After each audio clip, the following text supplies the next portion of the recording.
What's going on, guys? It's Greg here, aka NYPrepper.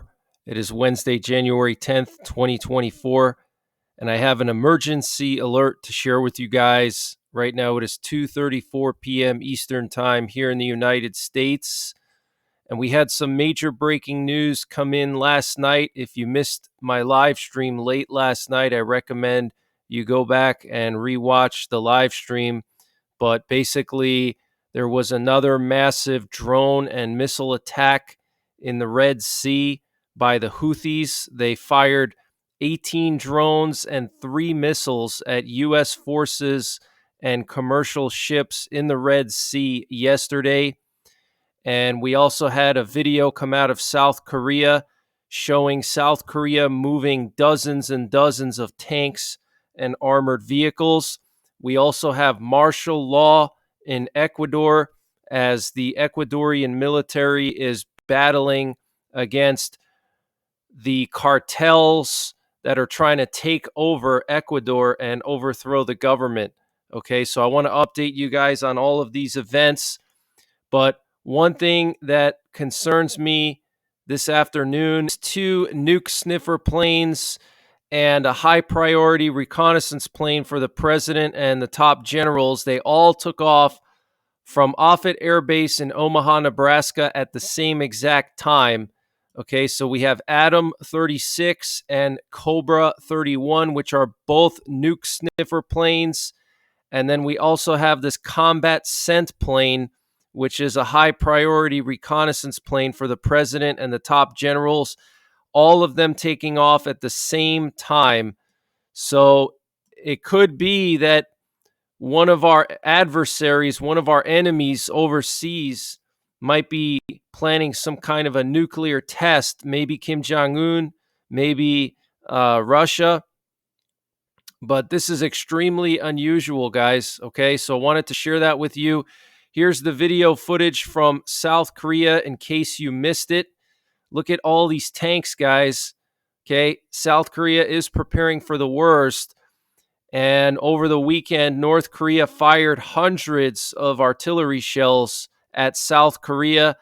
Apparently, at least 200 of them landed in South Korean territory, and then the rest landed in North Korean territory.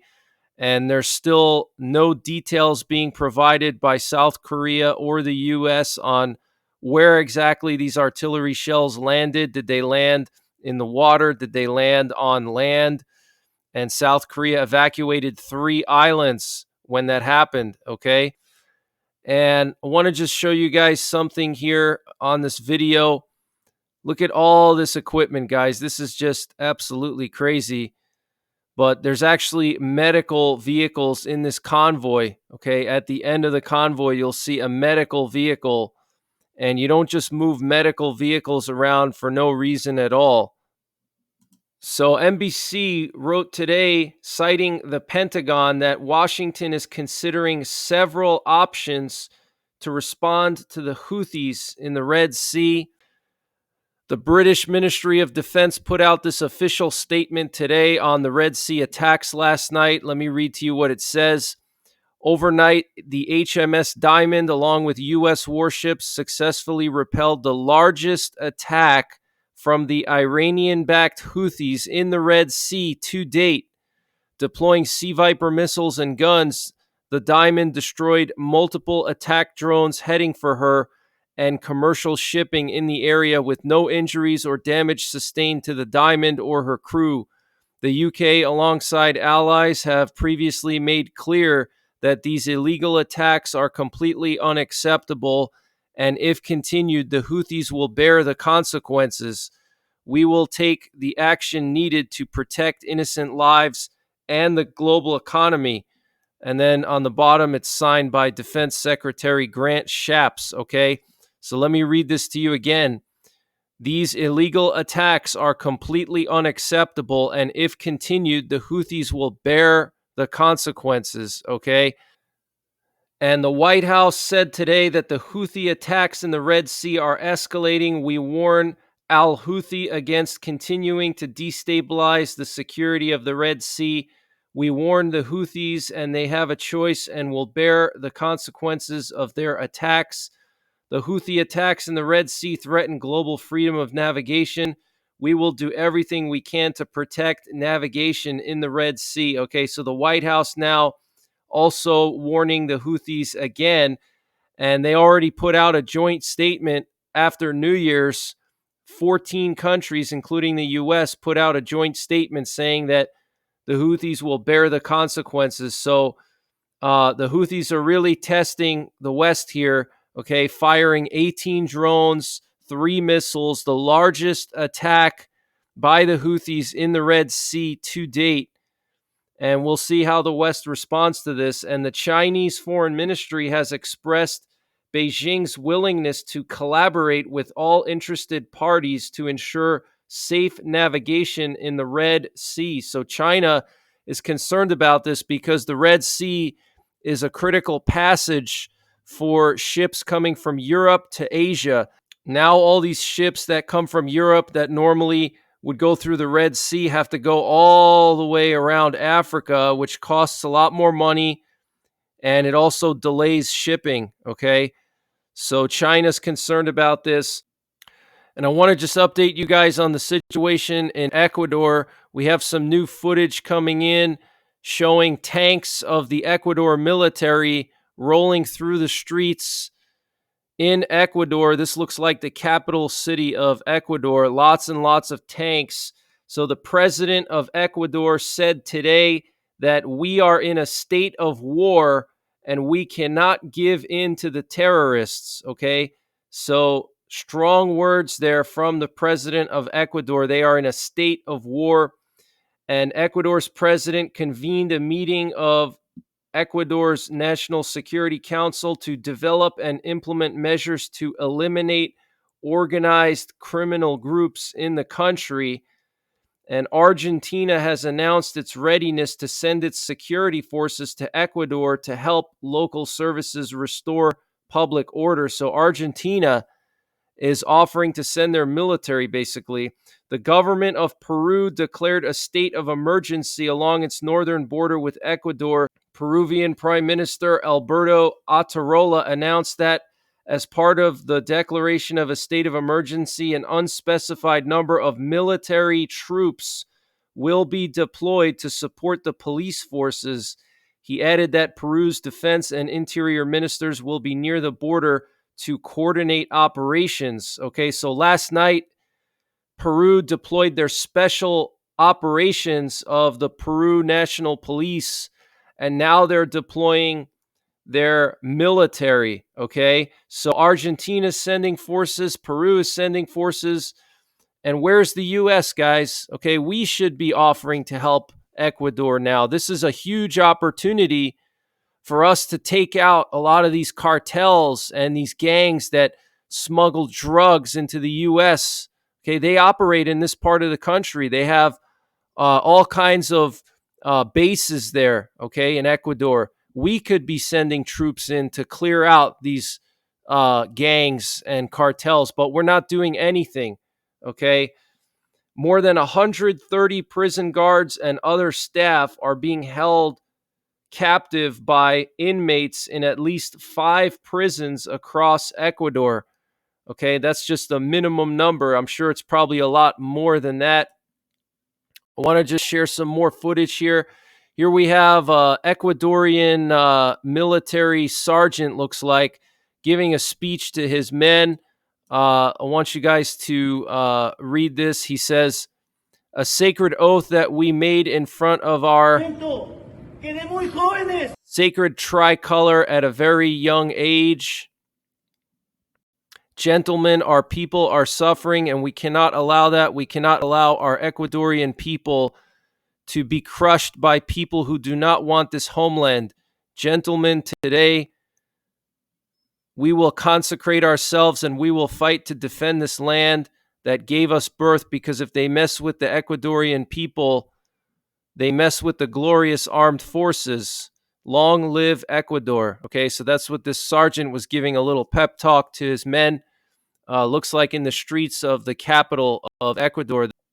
The Ecuadorian military is in the capital, guys. They're in a state of war. There's martial law. There's curfews from 10 p.m. to 5 a.m. every day.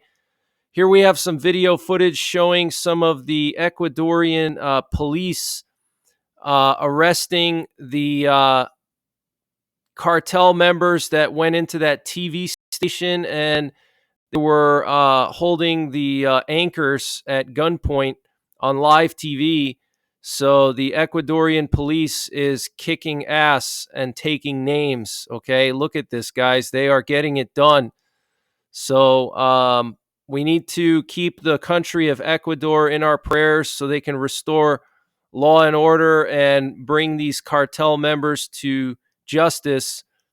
Okay, it affects us. What happens in Ecuador affects us here. Okay, here we have some more footage coming in from Ecuador. Apparently, there are now citizens of Ecuador patrolling the streets alongside police. The police have asked the residents to help out. Here you can see them riding around on scooters or dirt bikes, and here we have a pickup truck full of citizens. Okay, and then there's police in front of them here. Okay, so the citizens are now getting involved because the police realize that they don't have the manpower to deal with these cartels, and the cartels are well funded. They have a lot of resources. They have a lot of weapons. They're funded by external governments. Okay, so it's basically like a army. These cartels, they have like their own armies, essentially. They have anti-aircraft missiles. They have machine guns. They have basically anything you could think of that a modern army would have. Okay, so the police in Ecuador recruiting locals to help out. And this update was sponsored by My Patriot Supply. Guys, My Patriot Supply is doing a 25% off sale on their 4-week emergency food supply. And to get the deal, you have to go to preparewithnYprepper.com. And again, that's 25% off of their 4-week emergency food supply. That's a $60 discount. And the food supply includes over 2,000 calories per day, up to a 25-year shelf life. It's packed into 2 rugged buckets and weighs 38 pounds total. Free shipping is included. And what's great about this is you have 4 weeks of food in just 2 buckets. You can easily put that anywhere. And if you have to bug out, you can easily throw that in your vehicle. Now, My Patriot Supply also has a general store where they sell pretty much any prepping and survival related product you could imagine. To get to their general store, you have to go to the My Patriot Supply logo at the top of the preparewithnYprepper.com webpage. You click on that logo and it takes you to their general store, and you can see they have pretty much anything you could imagine. They have potassium iodide at a great price. I have a few of these. They also have survival bars, survival seeds, water filters, solar generators, anything you can imagine. So check out preparewithnYprepper.com to get 25% off of the My Patriot Supply 1-month emergency food supply. The link is in the description below this video. I want to update you guys on the situation in Israel. So Hamas is saying that they will not release any of the captives that they are holding in the tunnels unless the war is completely stopped. Okay, so it looks like there's no hope for any kind of ceasefire. And what you're looking at here is video footage coming from southern Lebanon. We had a massive Israeli missile strike on southern Lebanon early this morning. Look at this, guys. This is insane, massive firepower. Look at that. Okay, so Israel is getting ready to go after Hezbollah, and that's one thing that I talked about last night on my live stream. We already have the hospitals and clinics in northern Israel preparing to take in thousands of casualties. This was reported by Khan News in Israel. Okay. Also, the Israeli military is now handing out weapons and ammo to volunteer security forces in northern Israel. Okay, so it's coming, guys. Any day now, any week, Israel's going to go after Hezbollah. They're going to have to, because Hezbollah is continuing to attack Israel on a daily basis. Okay, it cannot continue like this forever. The status quo is unacceptable for Israel, because 250,000 Israelis had to leave northern Israel because of the constant shelling by Hezbollah. Okay, and Netanyahu and his top generals said that that is unacceptable and they're going to deal with it. Okay, so as soon as Israel straightens out the situation in southern Gaza and they're done with most of the work they have to do over there, then they're going to go into Lebanon, in my opinion.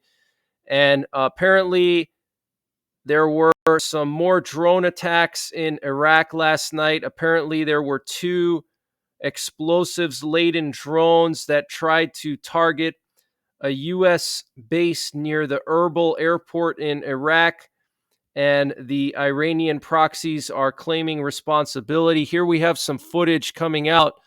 Looks like it was recorded by an American soldier either at this base that was targeted last night or a different base, and you can hear the air raid sirens going off at the base, and then you can hear the CRAM gun engaging the drones and destroying them. So listen, this is crazy, guys.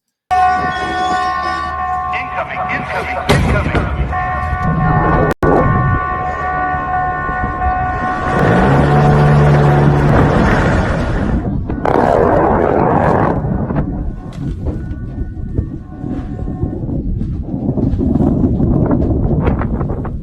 I don't know if this guy's in the outhouse or something.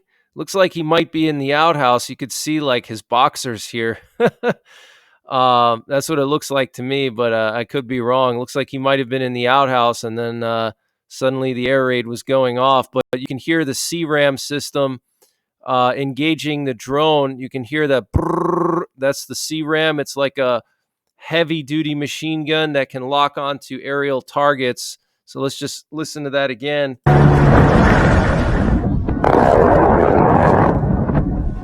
So there it went, probably shot that drone right out of the sky. But our soldiers should not have to be suffering like this unnecessarily. Okay, we should be taking the fight to these Iranian proxies and taking them out so they don't have the capability to launch these attacks on our troops. And one of our troops already got a major injury on Christmas Day. A piece of shrapnel went into his brain. Okay, he was a pilot with the 82nd Airborne, and he is now in, critical condition. Okay, here we have a NOTAM that was posted for the Strait of Hormuz area. Apparently, there's going to be some gunfire and rocket fire in this area in the Strait of Hormuz. Okay, in Iran. So very concerning there. And the Lebanese foreign ministry said that Israel has attacked army centers in Lebanon 34 times since October 7.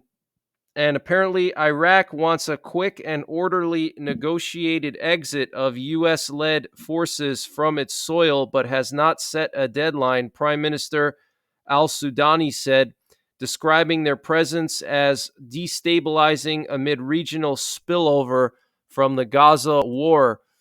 And in Somalia, there were some terrorists that seized a UN helicopter with foreigners on board.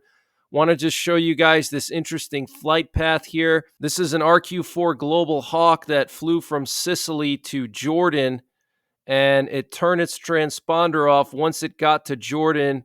Pretty unusual there.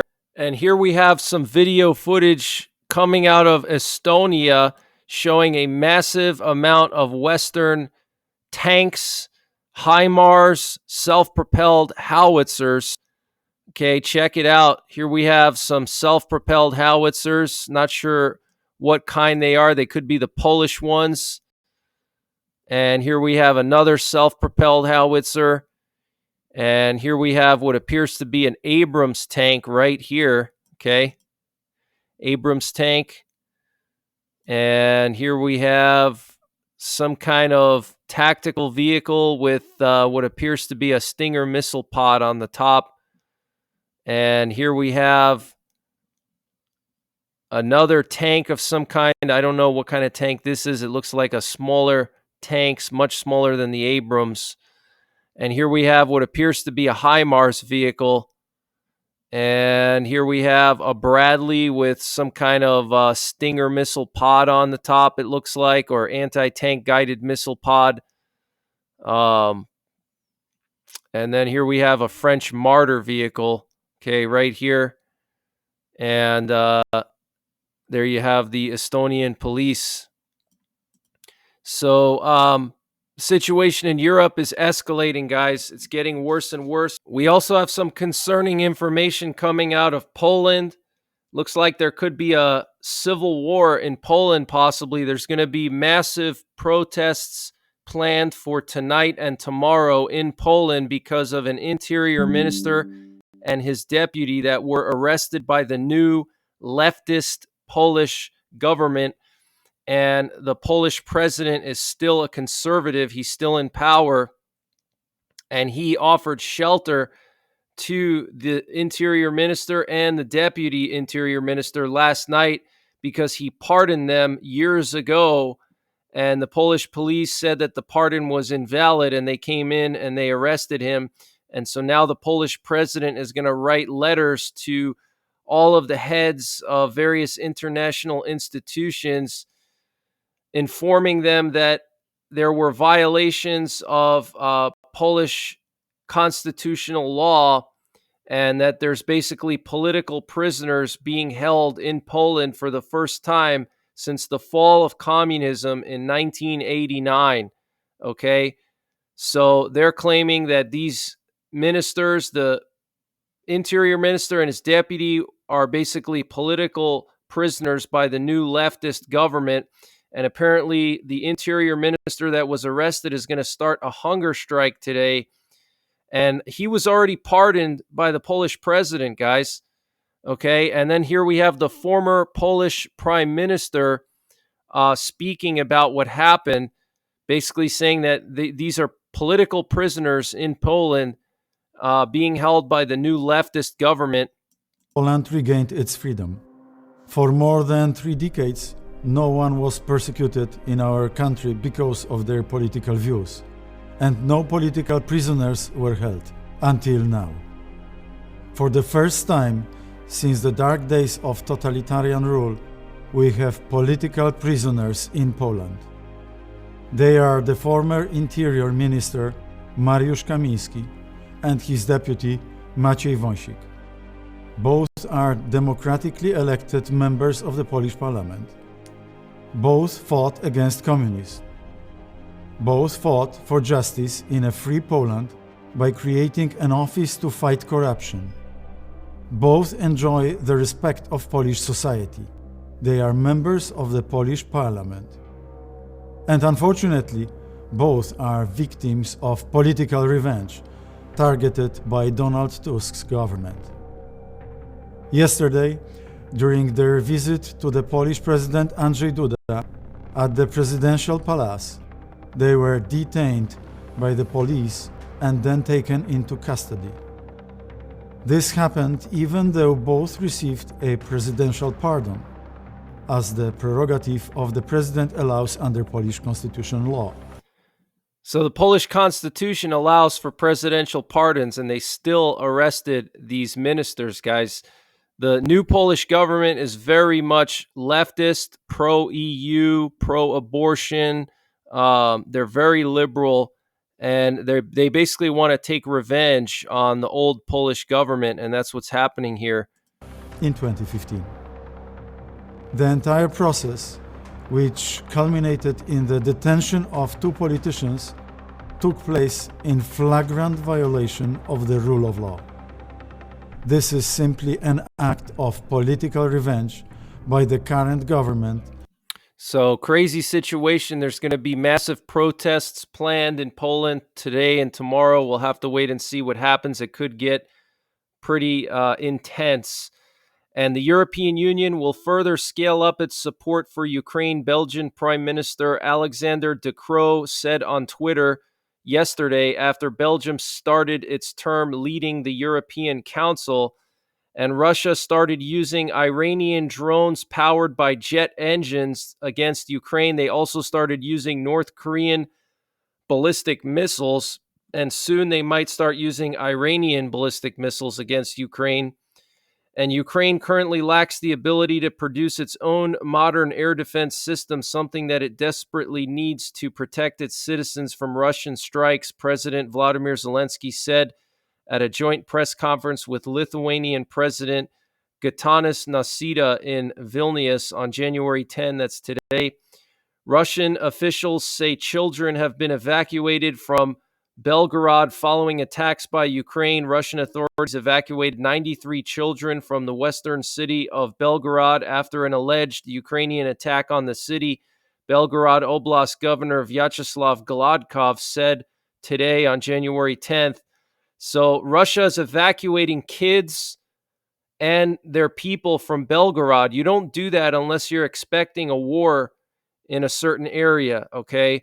And we know that Russia is concentrating their forces in that area of Russia now, and they could be making a move on Kharkiv soon, and that's why they're evacuating children, because they're expecting once the Russian forces cross into Ukraine that Ukraine will retaliate by shelling Belgorod, so they're trying to get people out of there. And what's interesting is that a lot of the Ukrainian top generals went up in that area of Ukraine yesterday to meet the local commanders of the Ukrainian army, including the top general in Ukraine, Valery Zaluzny, the defense minister, Rustem Umerov, and the chief of staff, Serhiy Shaptala. They went up to the Kharkiv Oblast yesterday near Kupiansk, and they visited Ukrainian army positions. Okay, so you see what's happening here, guys. Russia's evacuating kids and people from Belgorod, which is right next to Kharkiv. And now we have the Ukrainian commander-in-chief, defense minister, and chief of staff going up to Kharkiv. Okay, so something's going to break out in that area. Okay, and Lithuania is pledging more than 100, and Lithuania is pledging $220 million in 3-year support for Ukraine. In January, we will send again ammunition generators, detonation systems, and in February, M577 armored personnel carriers. Lithuanian President Gitanas Nausėda announced today during a press conference with Zelensky. So $250 million going to Ukraine from Lithuania. That's not U.S. money, that's Lithuanian money, but it's equivalent to 220 million U.S. dollars, okay? That's the equivalent. And Putin granted citizenship to a Bosnian Serb accused of war crimes. Ratko Samak, a former Bosnian Serb soldier, is accused of participating in atrocities during the mass expulsion of civilians from the western Bosnian town of Kljuk during the war in the 1990s, in which at least 150 Bosniak civilians were killed. Samak has also been suspected by Bosnia's Justice Ministry of murdering 3 Bosniak civilians in 1993. Okay, so Putin gave citizenship, basically giving asylum to this war criminal who killed a bunch of Bosnian civilians in the mid-90s after the breakup of Yugoslavia, okay, during the Balkans Wars, okay? So that's pretty much it for this one, guys. I will be back this evening with more updates, so make sure you're subscribed. Hit the bell icon below so you get notified when I post these updates. And before I go, I want to just leave you a video from my friend Oleg. A lot of you guys donated to his GoFundMe. His truck broke down, and he's a trucker, and he was having difficulty paying bills. And I want to let you guys know that what you guys did was very helpful for him. He said this was one of the hardest times in his life. He was backed up on bills and, not being able to work. It's just very hard for him to be able to pay all of his bills. So you guys helped tremendously. and he's going to be able to fix his truck now and get back to work. But let me leave you with this video, and until next time, take care, God bless, and don't forget the 3 P's: prepare, practice, and persevere. Hi everyone, this is Oleg, aka Oregon Preparedness. In this short video, I wanted to thank everyone for your support through your donations and your prayers in one of the most difficult times of my life. I wanted to thank each one of you from the bottom of my heart. Thank you very much, and God bless you. And thanks to your kindness, this too shall pass. And Greg, my friend, thank you also very much for your support. God bless you all. Take care.